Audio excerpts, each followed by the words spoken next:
Hi అండి అందరికీ. ఈరోజు మన రెసిపీ వచ్చేసి కారం బూందీ అండి. ఇదైతే నేను మా పెద్దమ్మ చేస్తున్నప్పుడు నేర్చుకున్నాను. ఇది చేయడం అంత పెద్ద కష్టం ఏమీ కాదు. టిప్స్ కొలతలు ఫాలో అవ్వాలే కానీ ఎవరైనా ఇట్టే చేసేస్తారంతే. దీనికోసం ఒక గిన్నెలో ఒక పెద్ద గిన్నె నిండా శనగపిండి, రెండు స్పూన్ల బియ్యం పిండి వేసుకొని పిండిని నేను ఈ వీడియోలో చూపించినంత జారుగా కలుపుకోండి. ఇప్పుడు స్టవ్ ఆన్ చేసి కడాయి పెట్టుకొని నూనెని కాక మీద మరగనివ్వండి. ఇలా మరిగిన నూనెలో బూందీ దూసుకునే గరిటెలు దొరుకుతాయండి. ఏది అవైలబుల్గా ఉంటే అది వాడండి. నేనైతే ఇక్కడ కుడుము గిన్నె వాడుతున్నాను. అలా వాడే ఏకైక వ్యక్తిని నేనేనేమో. అది సరే, పక్కన పెడదాము.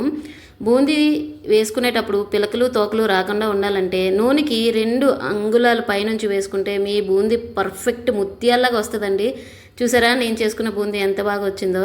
ఇలా వేసుకున్న బూందీలో శనగ పలుకులు, జీడి పలుకులు, ముఖ్యంగా కరివేపాకు వేసుకొని స్పైసెస్ అన్నీ యాడ్ చేసుకుంటే అబ్బా, తినేవాళ్ళు ఏ షాప్లో తెప్పించారని అడుగుతారు. మీరు కూడా ట్రై చేయండి. బాయ్.